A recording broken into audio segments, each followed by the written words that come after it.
Go on, my son. Yeah, got Look both at best in that. it. It's racked and Bar, stacked, Chris. yeah. That's racked. Get your laughing chops around that, lad. Mm. Oh, go on, my son.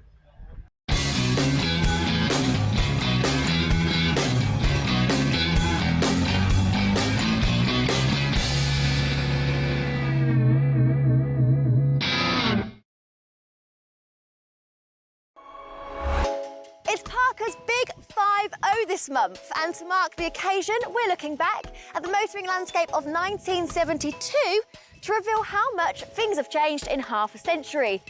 Is the cost of motoring lower today, or were we enjoying a golden era for drivers in the 70s and we just didn't know it?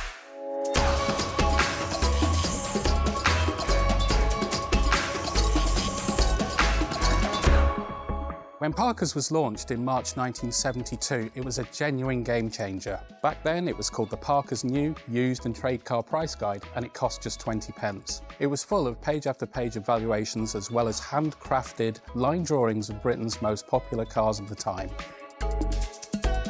And how time has changed.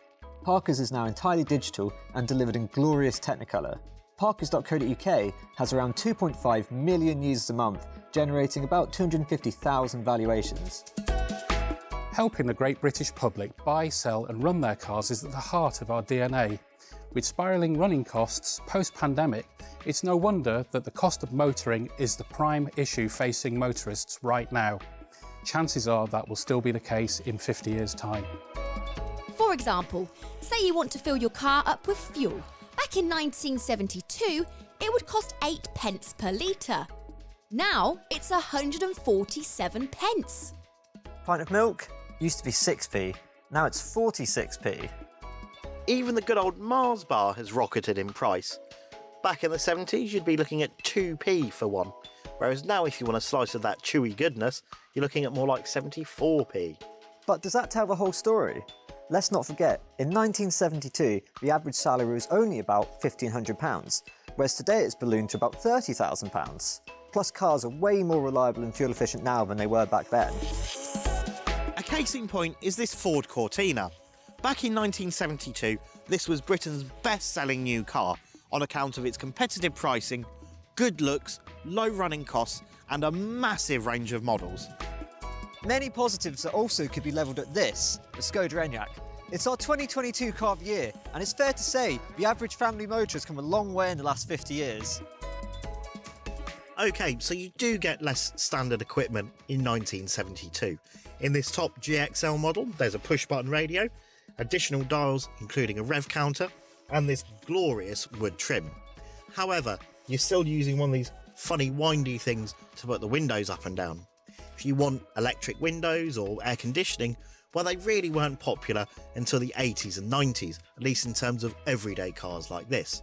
Navigation? Well, you'll be reaching over for one of these. If you want to phone someone, well, you'll need to pull over and use a phone box. In comparison, the Skoda Enyaq driver lives in the lap of luxury. When I get into the car, the infotainment system syncs up with my phone, so I listen to music and podcasts on the go. And of course, electric steering wheel, electric seats, climate control, it's all a given in this super high-tech car. Whereas back in the Cortina era, the only screen they'll see is the 22-inch black and white in their living room.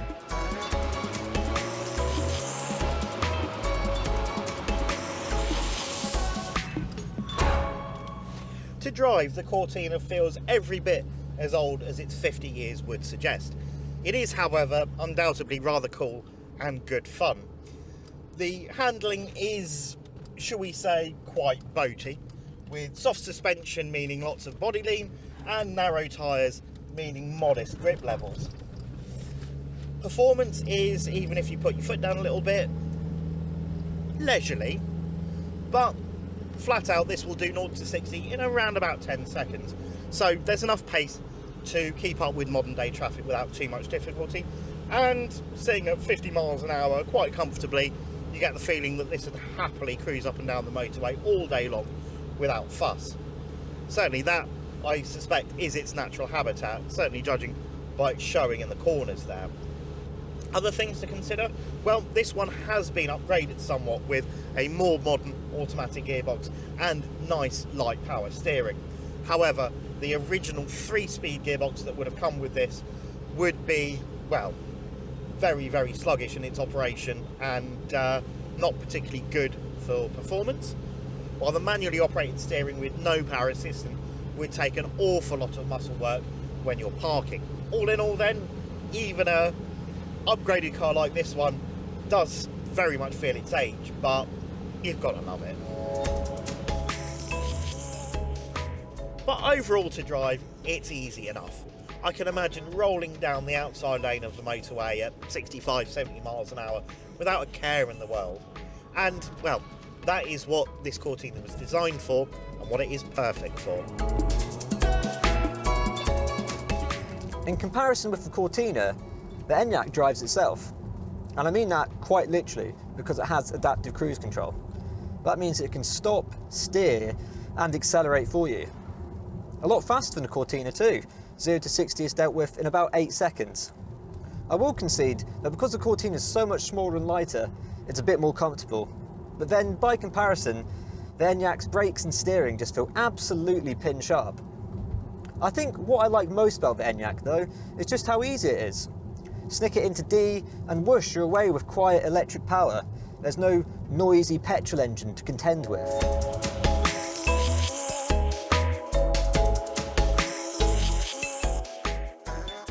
Back in 1972, the Cortina range started at just £963.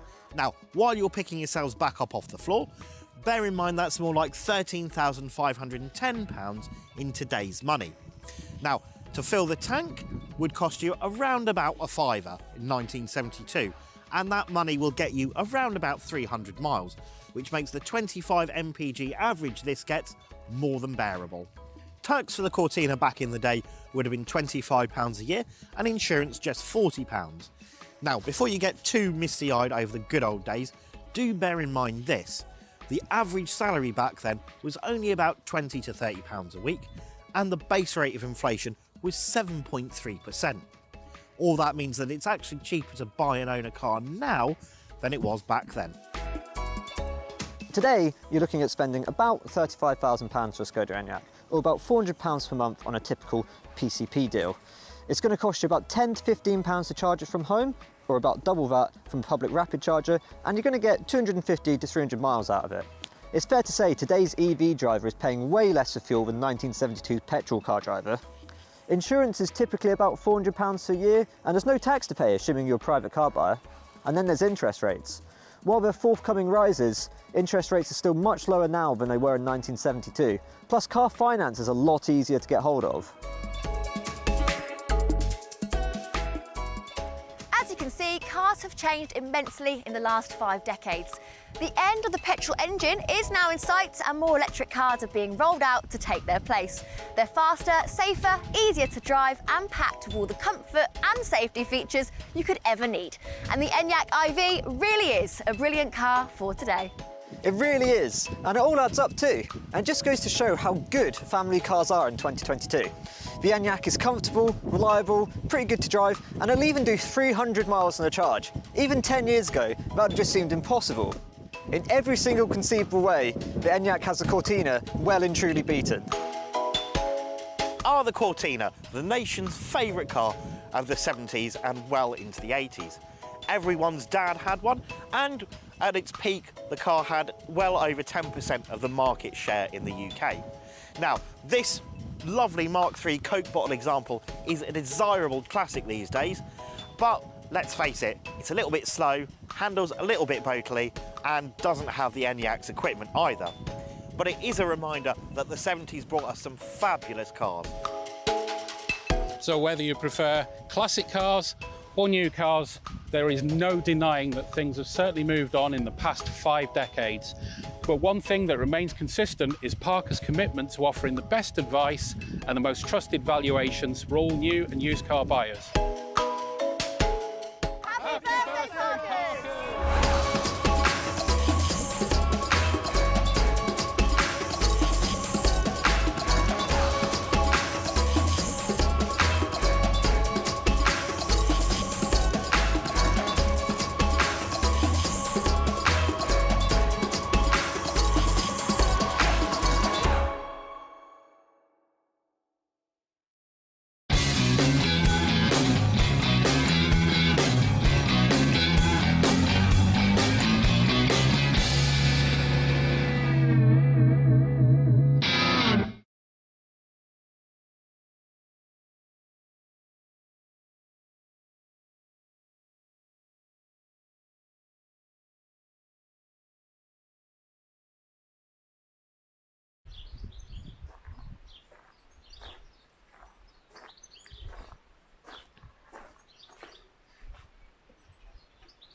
Well, we're straight back from the NEC. Well, we're not actually. It's been a while. Papa's been standing outside with a seized engine, and I just have not had a chance to get back on the car, but I'm back now. Various life things in the way, so there had to be a casualty, and this had to wait. But we are back, and we're back to inspect the car and to see straight away the engine is seized. We are rocking in gear, folks, and we have no idea. We do, it's seized solid. So first thing I would suggest is to have some penetrating fluid down the bores. Me and Richard have done that. We've used some Bulldog. It's a new product, I'll tell you about that later on. It's very good. The Bulldog's already successfully unfreed the carburettor, which was seized solid, and the cables, and clips are coming loose already. You can see I've got a radiator hose off there, so clips are coming loose with the Bulldog penetrating spray liberally. This hose here, because we've got to get the radiator off, is off, but you can see aluminium corrosion, and that's got a big chunk out of that hose connector there. Big chunk gone. Just gone. Just gone. It's gone, Smokey. It's gone. Come on up. That's the one. Oh yeah, Smokey going to be getting on the 16mm spanner and rocking this Kent engine to try and free it up. We need better access to the crank bolt, so we'll take the radiator off. Fluid's been down here since I got the car. We're still stuck, but it's not over yet. Don't give up just yet. Starter motor, we're going to unseize that. That's seized up. I want to try and give it some pulses on the starter motor. That might help to free it. Rocking it on the clutch in gear is not working just yet, although it's early days for the penetrating fluid, I suppose.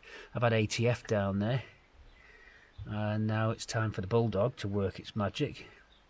And as I said, I'll be showing you a tin of that later on, but it's already done very good on the bolts that were seized. In terms of these, quite normally you would rip them out, strip the head off them, but it's done its job.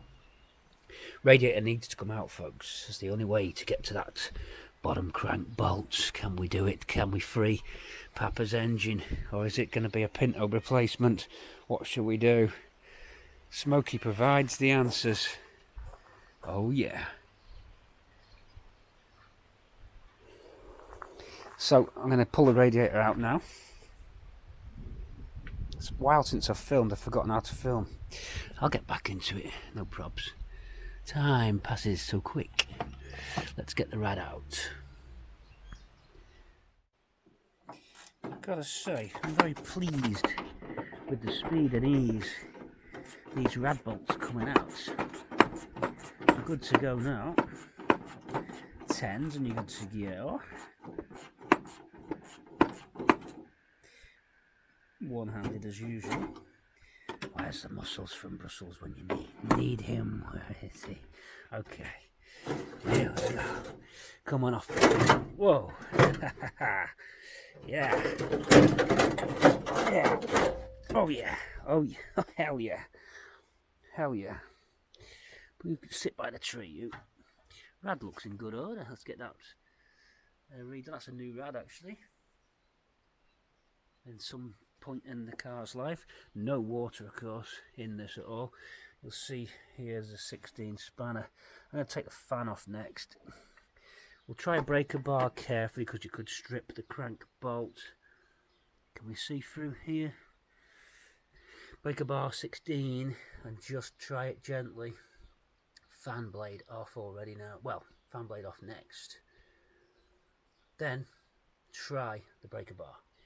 But with extreme caution, everybody. We don't want to snap the front crank bolt, but we can just see how much force it is. It might go, we just don't know. Let's see.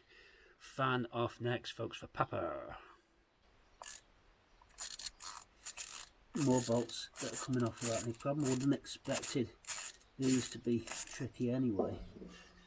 These 13s, you might wonder I'm talking a little bit subdued. Well, the neighbours think I'm crazy. What are you doing talking yourself under that car? Neighbours are out in the gardens. Fan, whoa, bit of recoil there, fan off. One blade already broke, that was early days when we first got the car. Right, so you can see that's what we're up against. Let's get a breaker bar out and see. Again, apologies for subdued talking. If you go in the workshop, I can alter the tone for you. You'll find Planet Rock in here, you'll find Ramble in here, and down in stores our breaker bar. Let's get a 16 on a breaker bar. Catch you in a sec. Choose your weapons carefully and spray liberally. Spray very liberally. Your gold body spray. Okay. Spray, okay? No spray. Pete's cracking up already. He's only 5 minutes in and he's losing the plot already. Come on, down with the action. Get down and dirty, boys and girls. That's the order of the day, although we're in the wrong position. Higher up is required. Somewhere around there. And that is the state of play, folks. What we got. No, I don't like it. I don't like the feel of that at all. That's not going to go. We'll take it out of gear as well. This may require the head off, which I'll confer, but that feels tight. You've got to be so careful. Let me take it out of gear now. Okay, I've got a jump pack on it, high power jump pack, and the breaker bar. And just going to try it on the key first. So just another pull, nothing, rocking it in gear. We've got power to the car now for the first time, so things will start coming on, no doubt, with that jumper pack. Key in, ignition lights come on. Some of the features are starting to work. There's an indicator there. High beam relay on. Anyway, we don't need the electrics, we just want to try and get the starter motor to free it as well. That's seized. You can hear that trying to, that's the starter motor completely locked onto the ring gear.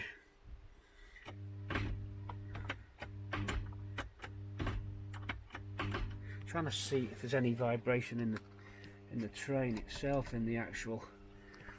If I could do this while I had my hand on the breaker bar.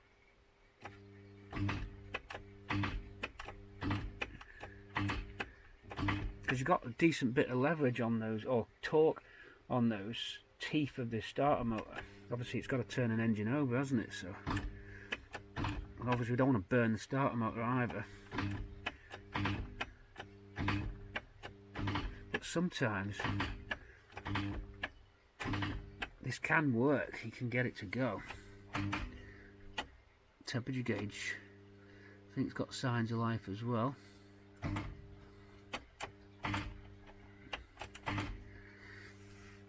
It'd be interesting to see if, when I'm doing that, you've got a vibration on the breaker bar in your hands. Then you'd know if there's sort of forces are being transmitted through the crank, or if it's completely locked. If you felt a slight movement on the breaker bar as I've got my hand on it and I'm turning this key, you could argue that there's a little bit of transfer of force through, but I don't know. I'd have to try and get under the engine and short it with a spanner, then feel it. I suppose you could do that. Let's have a look. I could do that, this screwdriver that I was using for the hoses, and kind of go across the terminal. It's a bit dodgy, but you can, it'll spark a bit. Yeah, there we go. There we go. And I think that's the sound of a completely locked up starter. We could pull the starter off and just make sure that it is trying to turn. So in other words, does the starter motor actually work, or are we just trying to engage a starter that's seized on its own as well as the engine, you don't know. So, but I'd like to feel the bar and do the starter to see if this shakes a little bit, this bar, just to see if we've got even the slightest chance of getting it this way without taking the head off. It's just little tricks that are worth going for. Tempted to pull the starter out and just make sure the starter actually spins up. Then you'd also get to the teeth, the ring gear teeth, which you could argue you could try and pry over as well, especially if you could expose one of the clutch bolts. I don't know if how they work on this. I'm trying to think. I'm so used to autos. Let's try that. I'm gonna grab and feel this bar, and then I'm going to short that and see if I can feel any shaking through the engine. Hold on tight, folks. This is PAPPA. Okay, I don't know if you can hear this, but that's the pre-engaged. Let's come take you down a bit.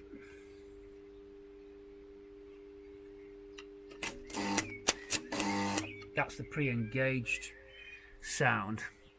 This here is a solenoid which slides back and forward and throws the pinion into the ring gear. That's seized in a forward position. I reckon if we tap it and get some bulldog in there, this should be making a clicking noise.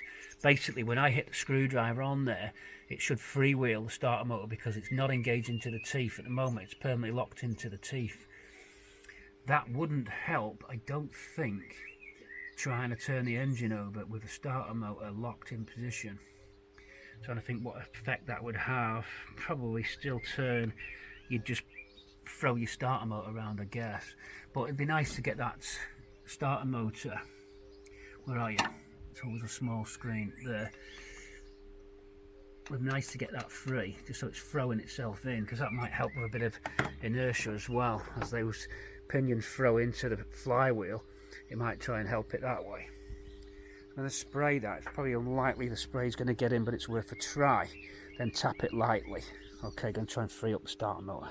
We should get it so that when I short the terminals, it just spins because it's not flying forward and engaging into the ring gear. That's the job of that solenoid. Solenoid at the moment, stuck forward, permanently engaged into the ring gear, should be set back. Let's try and free it up. Folks, this is the Bulldog, and it's very good. It's very good. Spray liberally. Oh, hell yeah. Any nut and bolt you can find. Hit it, baby, and hit it good. Right. Will this get in? And that wouldn't be the fault of the Bulldog. It'd just be the fact that it's sealed in that starter motor, but you never know. This might just penetrate through a little crack in the starter motor casing where the pre-engaged section slides. A sort of solenoid slidey thing. Or a little lever which pulls across, can't remember now. It's either a lever that pulls across and engages the teeth into the flywheel. We've got Bulldog down the bores. It's been put on the carb and done great. I mean, I never thought that carb would actually, I just thought it'd be seized solid, but it's actually gone. It's actually gone. Even the choke, folks. Wow, it's even managed to do that. So, no harm in going round all the nuts and bolts, because there'll be a time in the very near future when all these will be coming off for servicing work. So, as I said, as Adrian Edmondson says, if you've ever watched Adrian Edmondson, the series is bottom 90s. They go into a sex shop and buy some pheromone spray, and Eddie goes, spray liberally, pheromone spray. Here we go, the pheromone spray. Bulldog. Be right back. Solenoid. Right, that has worked. It's freed it up. There's your starter turning. That's what it should do. And now, when you turn it on the key, it'll lock that across. So, we should get a different kind of noise. That was me bypassing the solenoid and just activating the windings of the starter direct, but this should do the click sound. Let's get your camera this side. Yes, that's right. It's locked again now.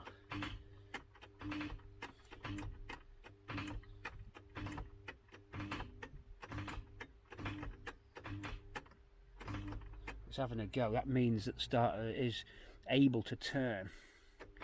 So we're not wasting time with this. It's just the engine's so seized now the starter struggles.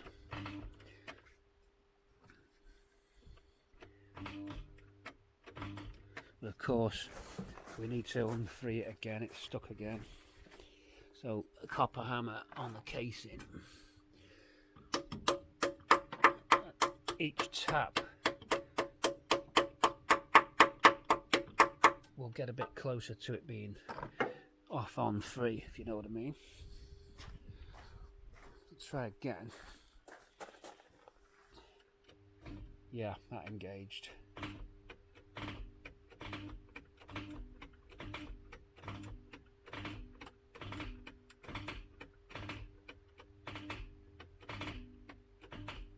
I think what happens is as the current shorts out, the solenoid drops in and out, so you get that pulsing effect.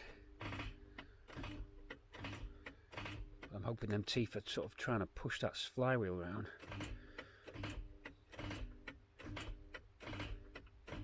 The same way you would do if you levered it with a bar with the starter motor out.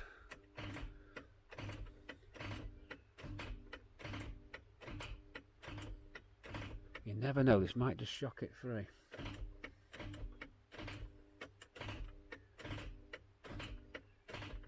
Unlikely, but definitely worth a shot.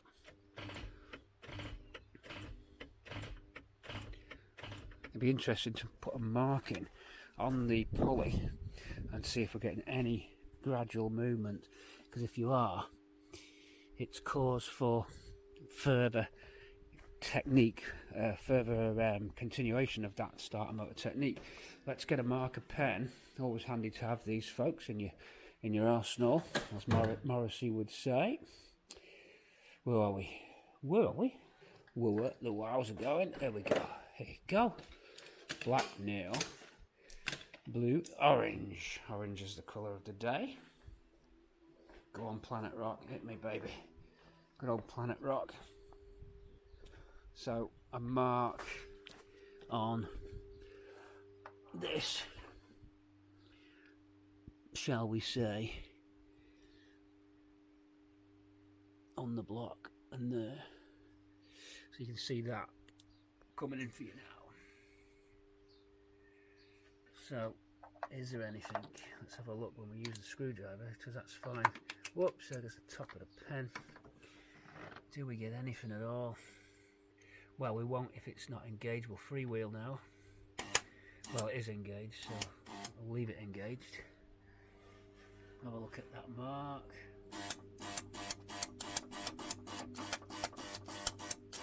Not getting anything.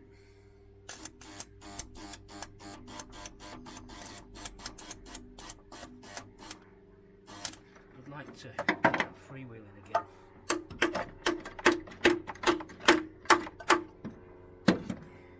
Incoming!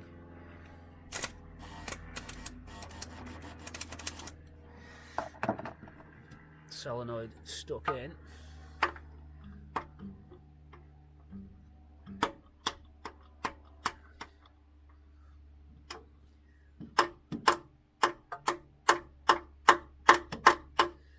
I'm wary of being too loud on a lazy sunny day.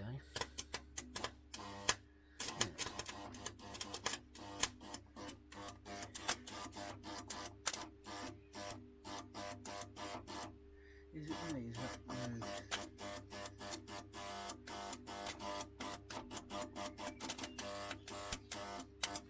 Nothing there. No, we're not getting anything there. Just stressing out the starter motor. But I would like to get it freewheeling again. And I go back on the breaker bar. I shall report back, but no movement yet, folks. All quiet. Bulldog going into the bores.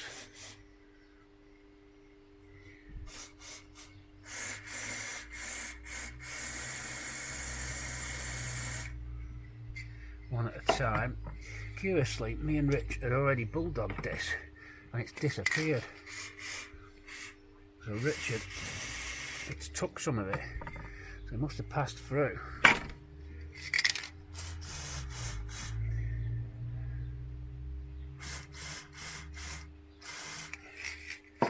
This is all you can really do, other than taking the head off and then starting to hit the pistons.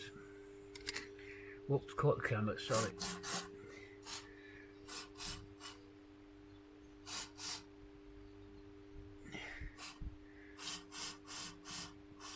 What I'm trying to do, these Osmos are great, but the screens are very small on them, so I'm trying to give you a good viewing experience at home. Just reset the centre of the camera. Hold on. I have to just sometimes recenter the beast. There we go. So I'm going to rock it as well and pull on the bar as we're rocking it. Here we go. By the way, we've now refreed the starter. And some of the Bulldog is getting him through because it stopped making that really rattly bearing noise.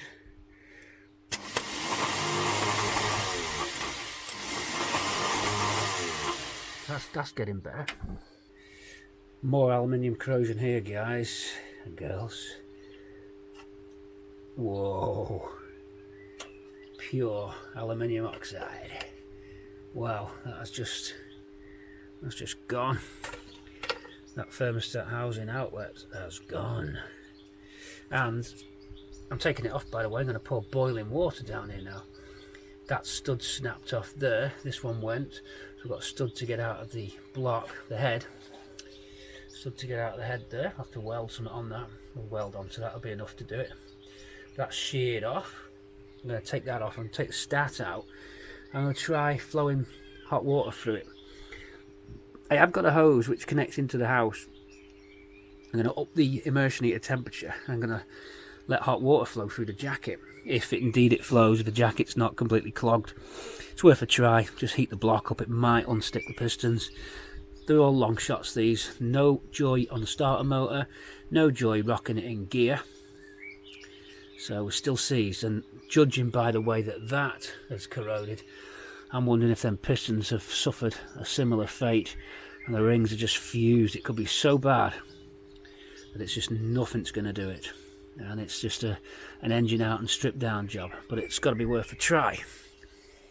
But if this is anything to go by, we have a serious aluminium corrosion problem here. Let's try some hot water. You never know. Well, everything's certainly breaking down. Let's look at that.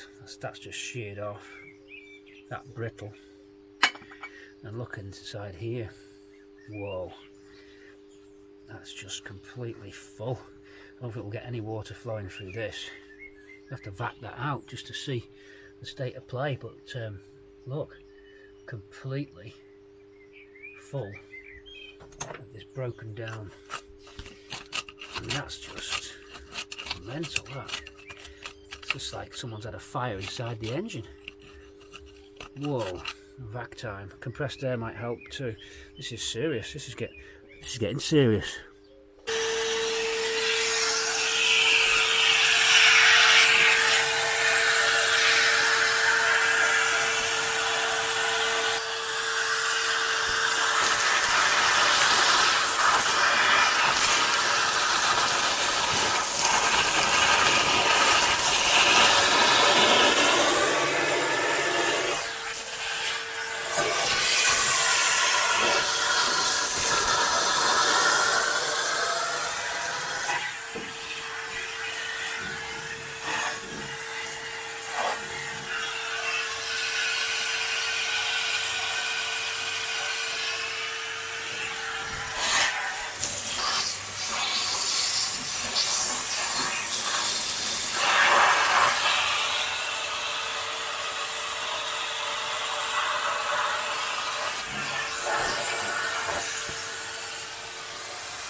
Well, we're okay.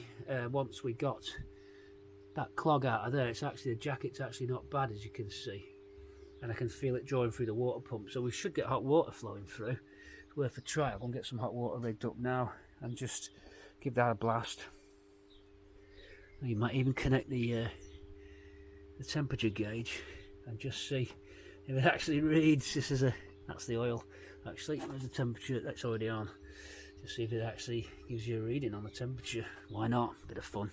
Hose time.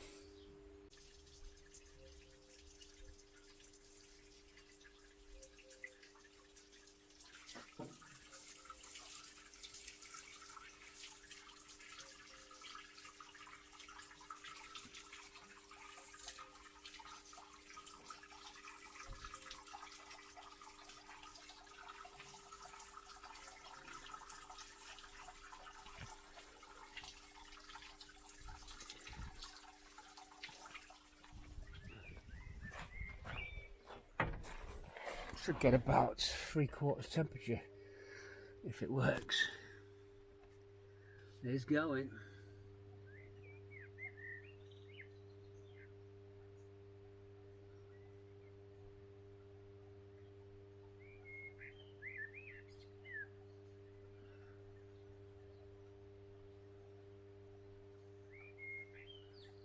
Well, it moved a little bit. It moved over the first dot anyway.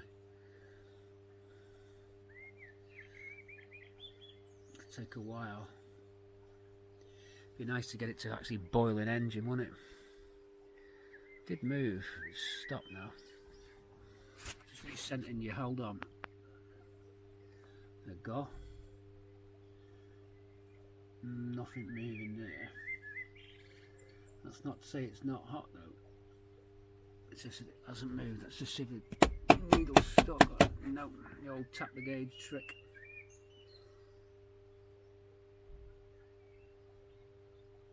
Leave that for a while. So hot water, I don't use too much, it's expensive business, but that is hot. About 80 degrees. Going through the engine jacket, I hope, and into one of the bores, but I don't think that's going to matter. Ideally it would be better if it didn't.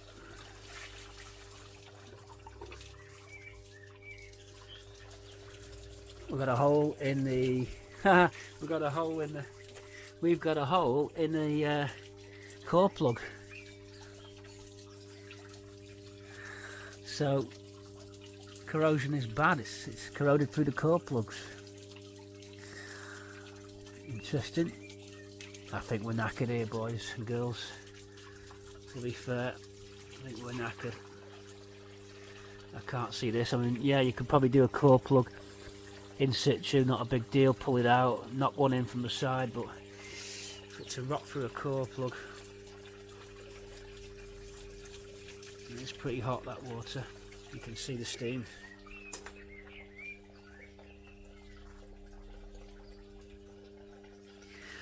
Of course, as I say, the name of the game to get the block warm. It is warming up. Actually, it's red hot over that side, so it's worked. That's hot. That block is hot.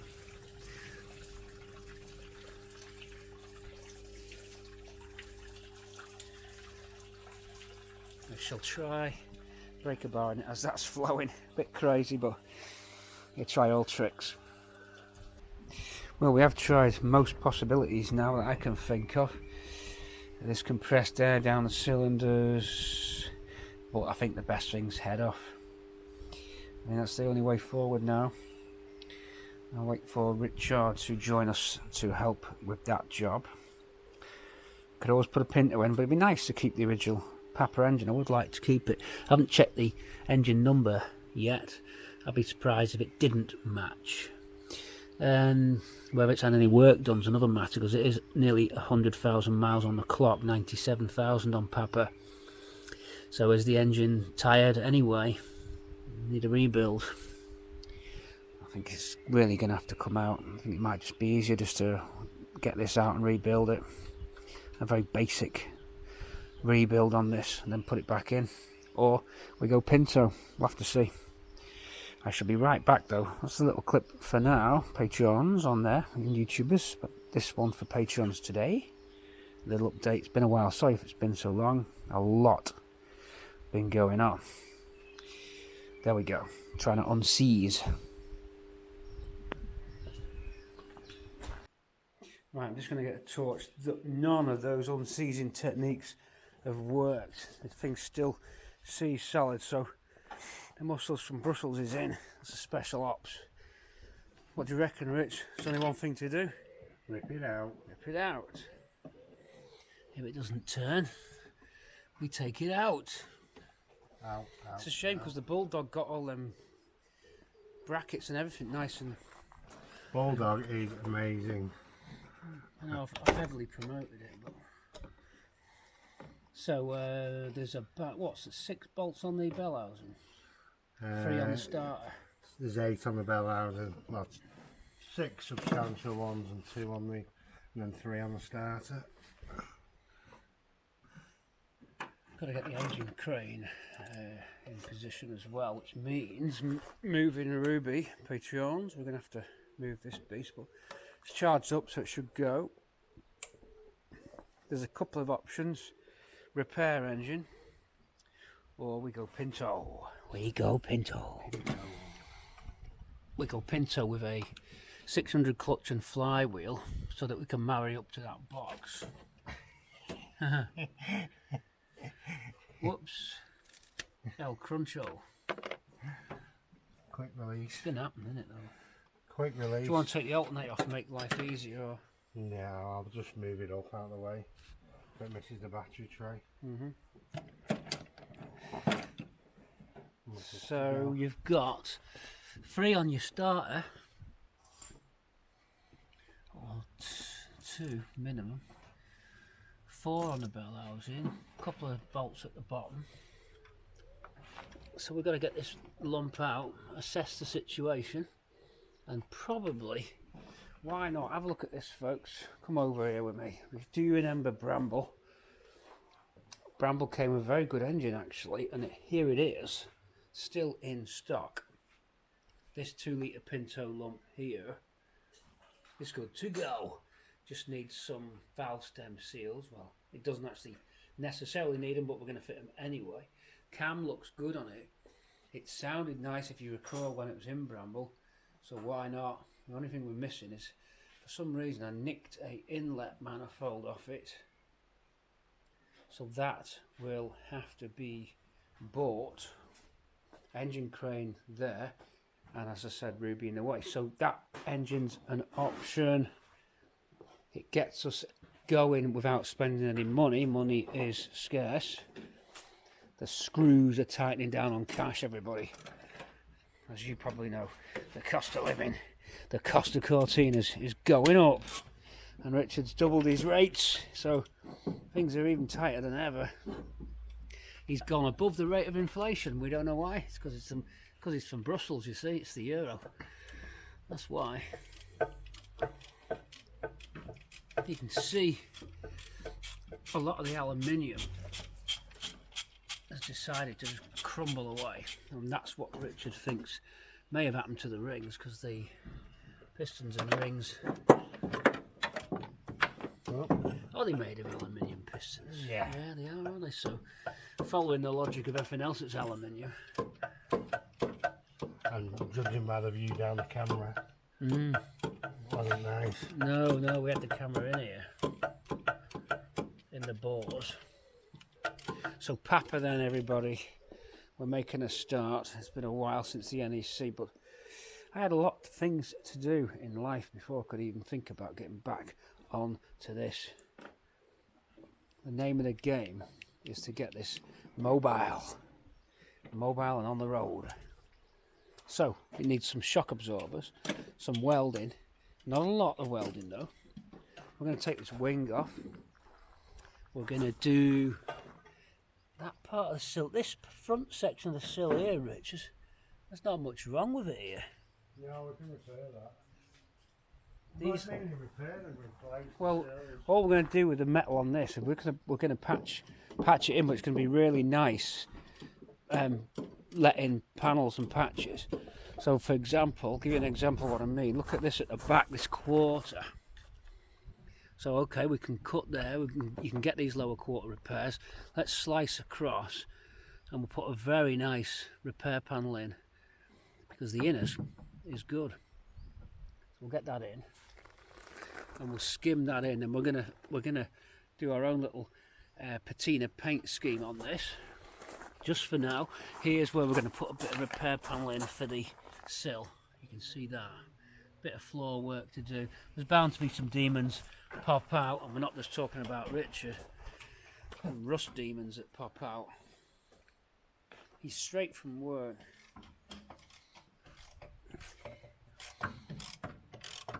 On to the starter we go. Don't forget to disconnect your battery, folks. We don't want any sparks.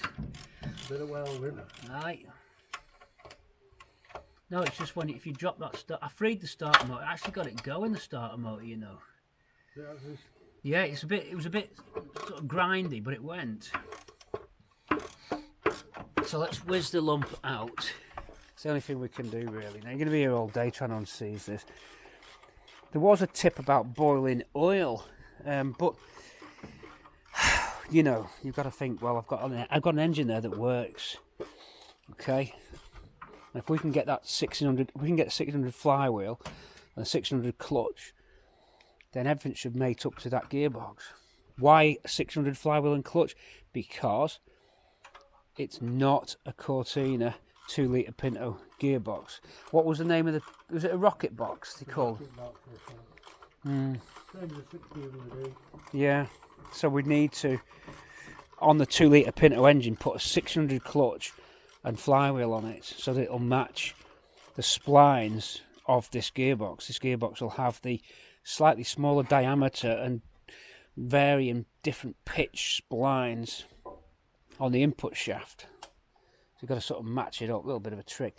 There shouldn't be much stopping this engine coming out, and we expect to be out within the hour. So what I'm going to do now is shift Ruby out the way and get Richard lined up with the engine crane. So it's engine crane at the ready. Probably just push the car back a little bit and then line the crane up. Less than an hour, mate.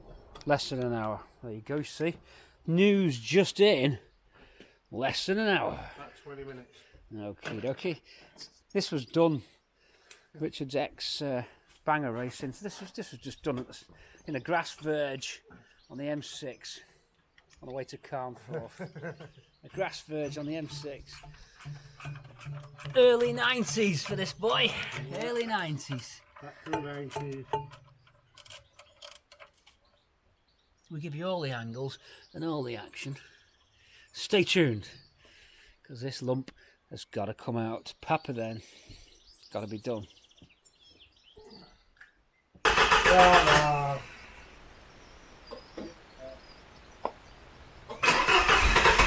There she goes.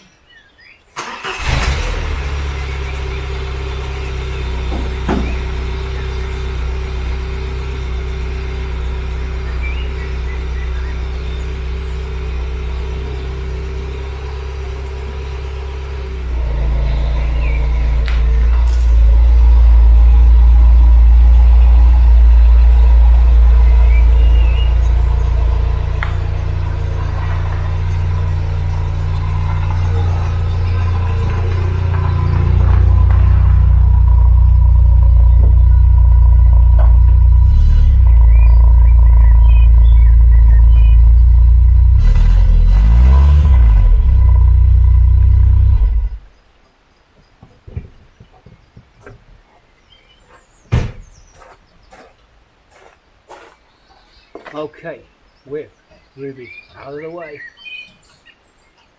Gonna get the engine crane. Ruby's not run for. Oh, when's the last time that was out? A few months now. No, it's longer than that. About 6 months. It's a while since that was out. I actually missed driving that. I think I'm going to rotate. I think we put it away because it's awaiting a back trim seal and a bit of paintwork around the trims. So yeah, it's not been out for a bit. I might put the G away and get Ruby on. Let's see. We don't know. Engine out. got everything. Like working in gravel. Love it. Brings back memories.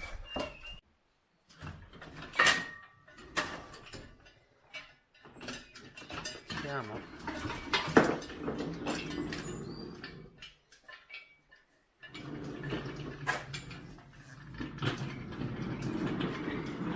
Engine crane team move in.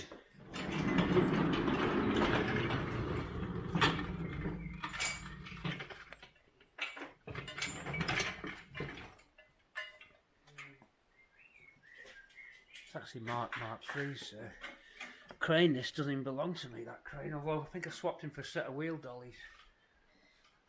It's a sort of permanent swap. Never gone back. Krypton out of the way. We might have to push PAPPA back a little bit. Yeah, scared of that close.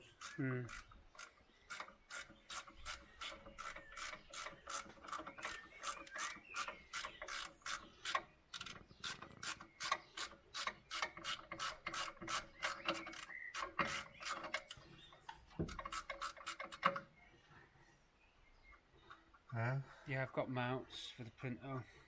Yeah, it's just to use them bobbins. No washers on there, is it? One more there. A couple of wiring harnesses. Oh, right. Well, on or off, yeah. That's all there is to it. We wish it was more complicated, folks, but it's not. I'll use that. Jet wash the bay. And then oily rag treatment. Yeah, oily rag. So it is a solid bay if you look. British Guiana's done kind to this. It's not a rotten car, everybody. The wing always throws everyone. Oh, if that wing's gone like that, it's the whole car's gone. Similarly, but it isn't. This is a new wing, or it was a new wing, which was never painted. So it was an unprepped wing that went on. Consequently rotted, because if you look at every other panel, I know we talked about those quarters, but like the doors are untouched. So you find a Cortina in the UK with doors that haven't even started to rot yet. This is what we're saying. Just think that klaxon hoot will be going soon. Just spur you on your way.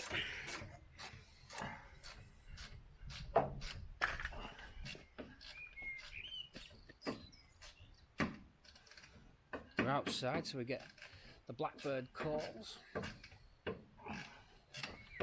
I've got an app on my phone that IDs all the bird songs. Oh, right. It's amazing. It just comes up. I got house martin, swallow, blackcap, crow, blackbird, wren, house martin, swallow. That's like Spotify for birds. Yeah, Spotify for birds. Yeah, it's incredible. Loads of stuff came up. They're all hiding away. Okay, boss. Right. Move it back a bit. Get you hooked up. Good to go. Let's take the donkey out. We'll leave it outside the engine. Ain't going to seize up, is it?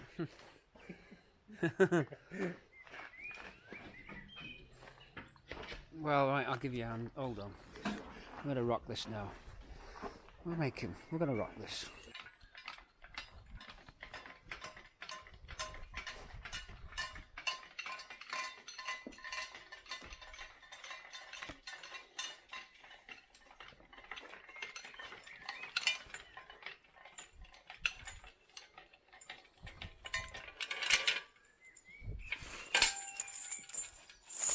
Take it away.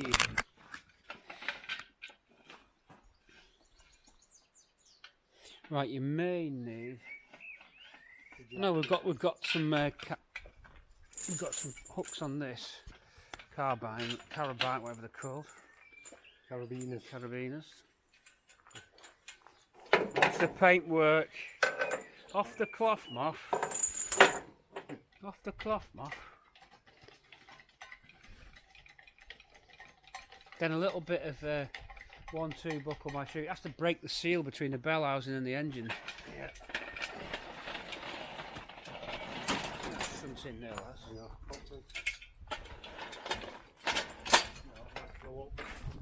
To get it under the wishy bones. Right, okay, yeah. I'll lift the car up now, folks. The jack might be needed. Yeah. It's jack for this. Jack the groove for that. Jack between the arms of the engine hoist because we're just a little bit low to get past the wishbones. Often happens.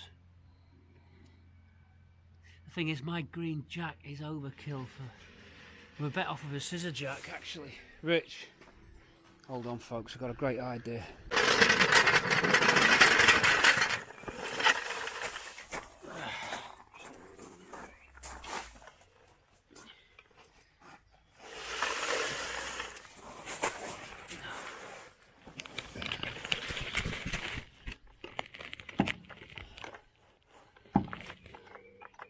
What are we on today? Hey? You working on the Escort or not? No, not yet. Emily's van. Oh yeah, the butty van. Look after the butty girls.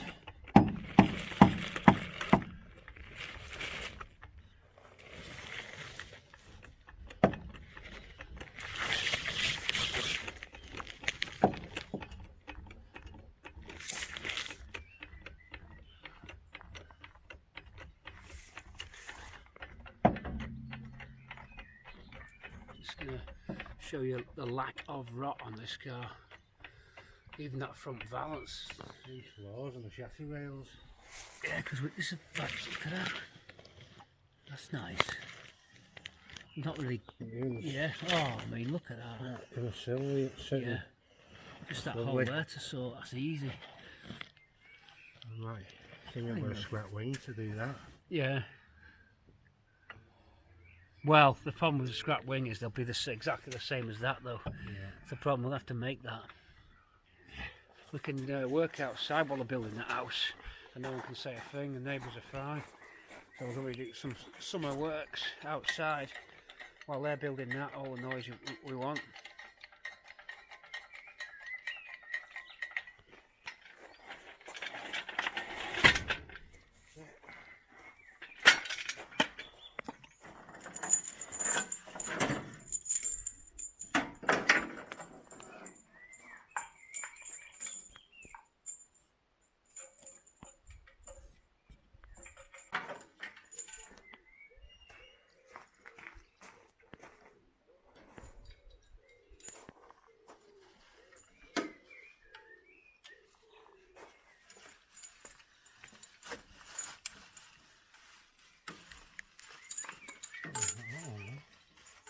I think this was protection for one of the painted engines. It was, yeah.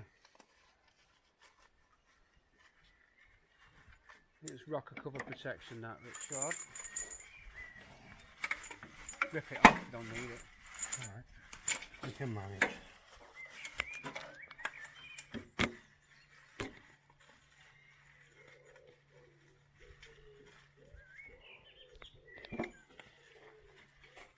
Blooming pigeons. Collet doves, actually.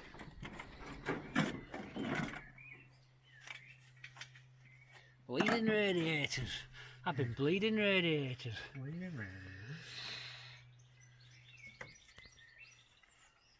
That leak in the boiler's held out with the old Pegadanki. Because it works, yeah. Yeah, saved myself £2 there. Wow.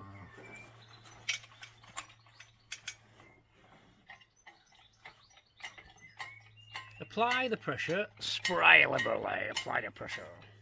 Engine out then. Goodbye, Papa's donkey. Right, it's not broke its seal, so this is going to require a little bit of a one. What about the clutch? Clutch cable? It's onto the gearbox. No, it's going through the engine. Oh, is it? Not going through the engine? No. Okay.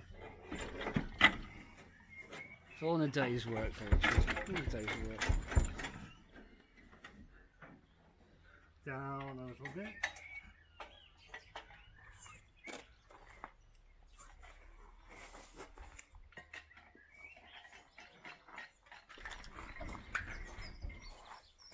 What would cause how it's going now? You usually jack the box up as well, you see. Yeah, take a bit of get the angle matched. Yeah. Try that now. That looks like more straight now. Okay. I'll push the car back or pull on the truck. It might be easier just leaving the box up and you pull. Right. You've got it Maggie Mouse. Here we go. Hang on, I know what's up. That's 11mm, it's got the little one, the little tiny ones. It's got that one that holds a dust plate on. Yeah. Hey, the socket will do, mate. It's dust plate covered bolt, isn't it? That's why we're springing. Yeah, there it is. Okay, well, one bolt we missed. It's a little bolt that connects the dust plate to between the. Is it the very last bell house in? Little tin. Yeah, it's the what we call dust plate, sandwich plate, engine sandwich plate is the way to describe that. Thought it had to be something because I could feel it springing. Yeah, I know. Well, it's just never been out, has it? So, but I always put them back. But you want me to shunt forward because I've got you under tension forward. It's alright. Give it springy. I thought something was on when I had that crowbar on it. Creaking.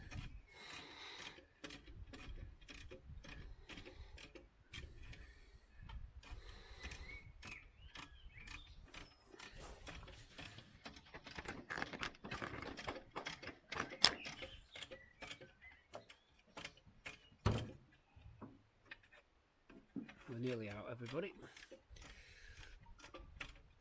Earth strap to engine. It's off here. Oh,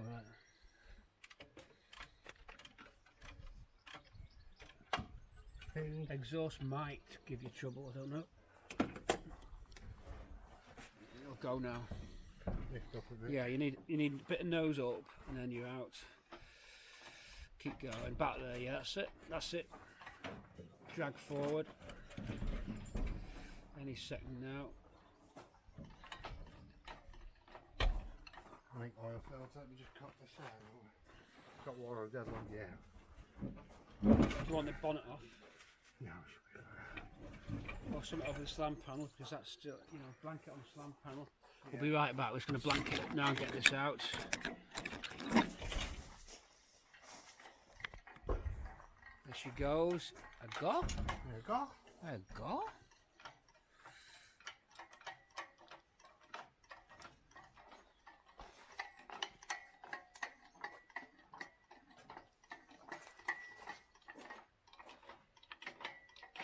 One seized lump. But yeah, we'll need the bonnet off. I've never known one out without a bonnet off. Well, it's naughty. Very naughty. No, just Milwaukee 13 them and it'll be off in 2 seconds. You've got to. There's not a lot of reach on this piston. Yeah. It's ambitious, but you could handball it and drop it onto the slam panel, but it's better if you just go smooth. Smooth. I would normally do a more military and precision operation, but because we don't have to worry about scratching things, it's a bit gung-ho here today. I thought you'd be blasting them with a bit of an electric move. There we go.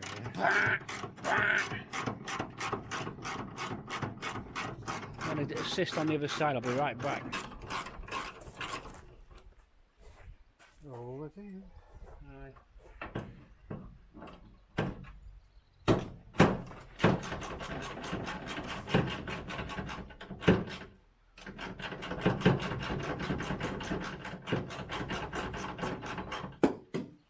Oh, she's on fine spline anyway. Fine spline, yeah. 60 on the Pinto clutch. This clutch might be alright. All these threads are good. I know. Never been off them either, have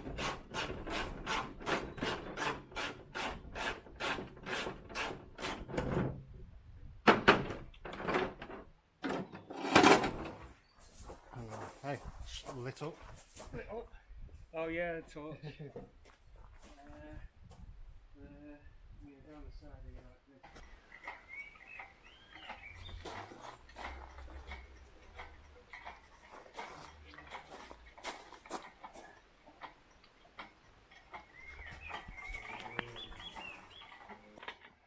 We've got gravel now, so this is a tricky bit because we're pretty much grounded on this. Isn't the best.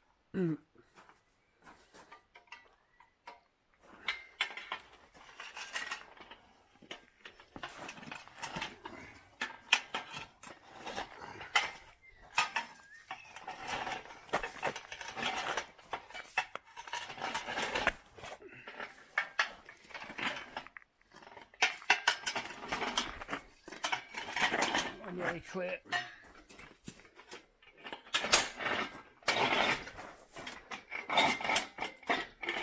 Right, we'll get it on the dolly there. Onto the dolly. Engine on the dolly.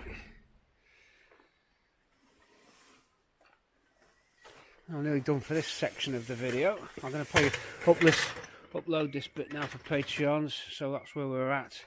I tried to unseat, didn't work, so we called in the muscles from Brussels. He's done this so many times. Always get a friend to help you, folks. Get an adult to get the little bolt. Yeah, easily done. There it was.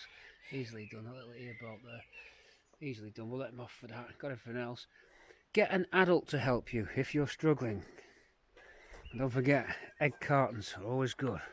You can make anything with an egg carton. And get an adult to help you. That's the one, he's on it. Blue Peter, he's on it. There's no need to be blue, Peter. Your engine sees, but don't be blue, Peter. Yes. See you in a sec. Pinto, well, let's get that Pinto in. Let's get it in. That starter motor there. Yeah. She'll go again. Yeah, I'll go again, yeah. Clunker, clunker. And that gearbox.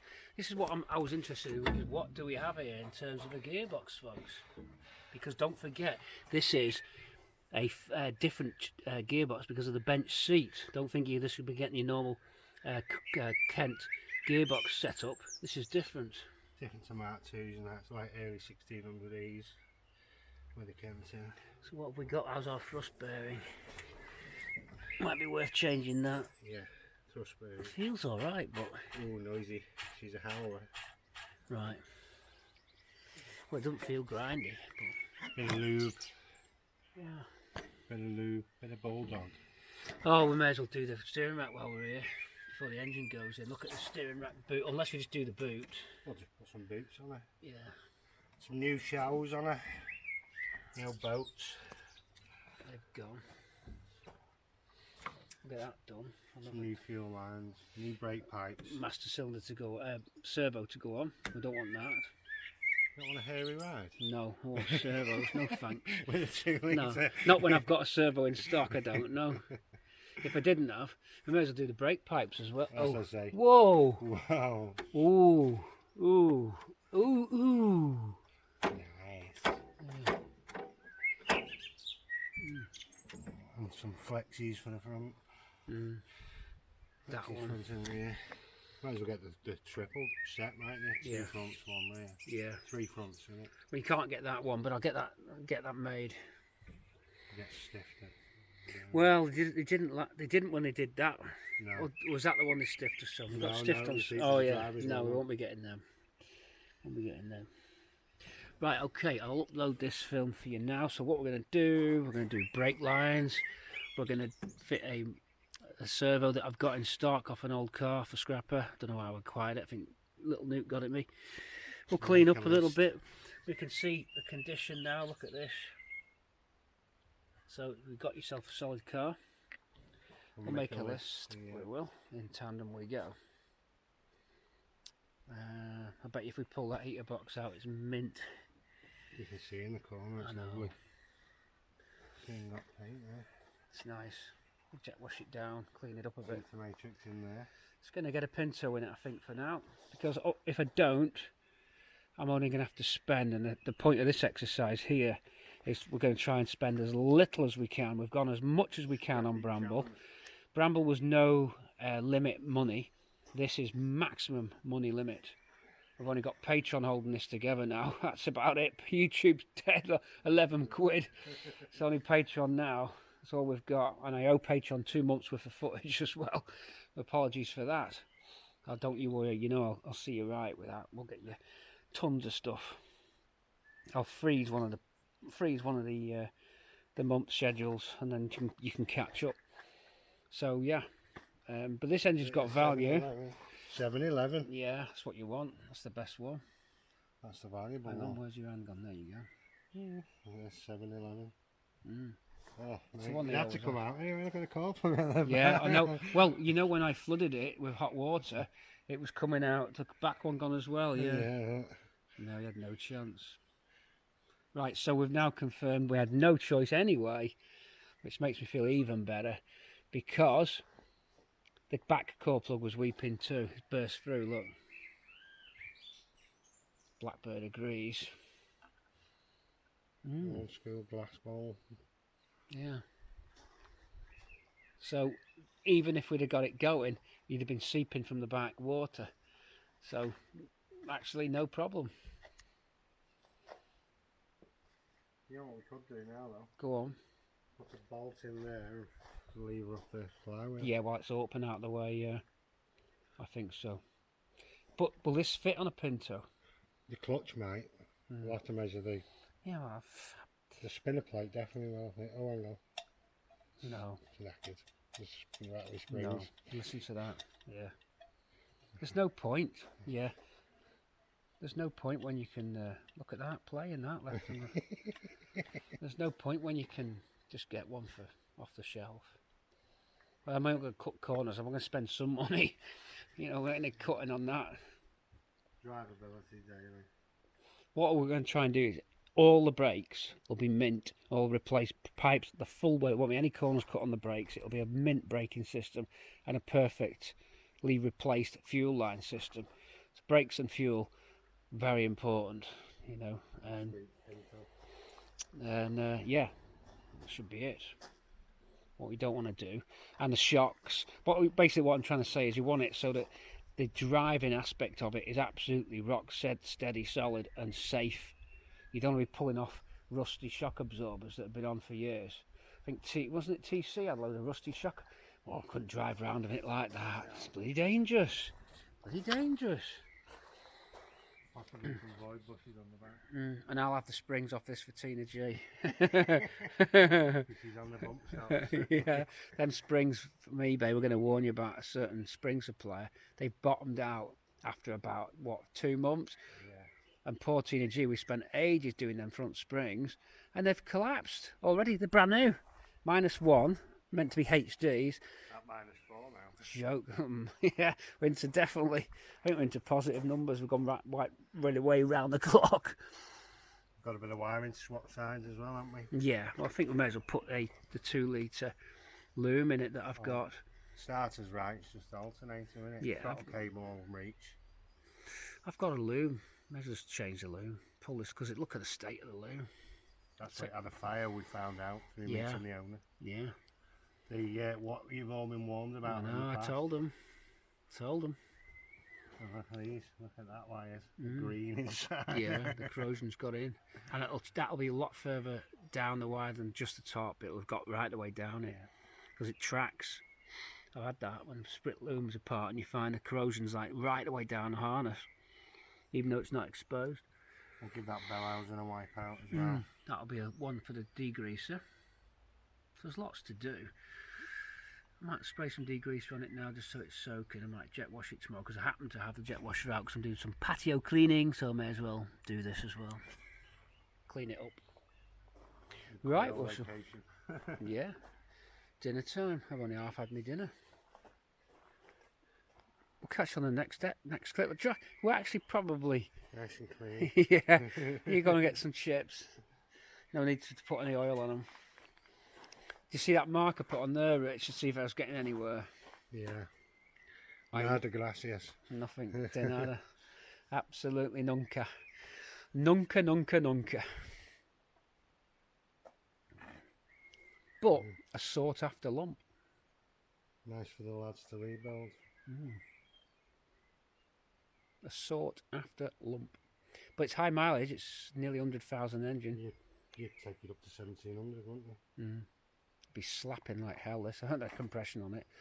Because he didn't say it's ever been out. No. So that means with the likes of this. that means it's a 100,000 mile engine. Do you really want to be running 100,000 mile engine? You rebuild this and spend money, or you put that Pinto in that I've got that was really tidy. Yep. And just go and see what you get. Okay, we'll catch you again. Pete C signing out. Muscles from Brussels, Richard signing out. Next time. The videos are going to be coming probably a bit quicker if we can sneak in when Richard comes in the evening. Then we will. That'll get us more footage. Pete C over and out as well. Catch you soon.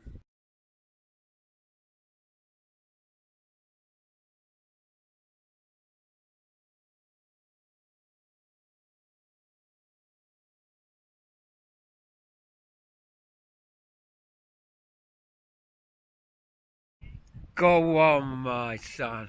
Look at that. That is racked and stacked, Chris. That's racked and... Get your laughing chops around that, lad. Oh, go on, my son. That's long waited for. Get that down you. Whoa. Red sauce on it as well. Won't be HP though, will it, off a burger stand? Well, we'll behind. Cheapskate. Yeah. No, it's just a principle. My mum's cheese. Nice, My mum's cheese. My mum's bacon. Hey.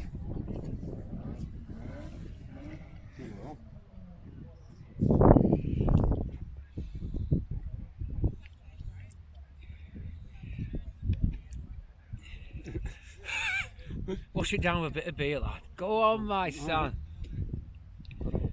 Wash it down with a bit of beer. Burgerologist, we do not disappoint.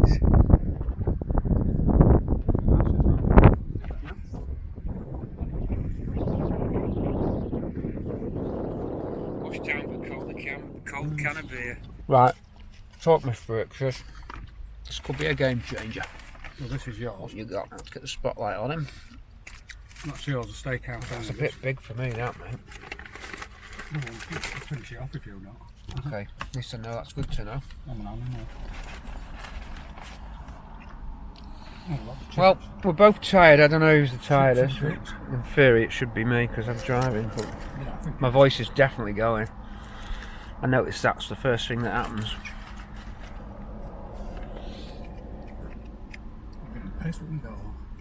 Yeah. What are you doing?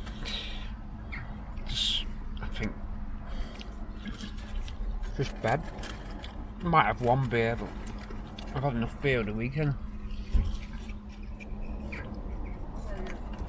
Sorry for disturbing you boys. Your car is absolutely beautiful for starters. Thank you. What age is he?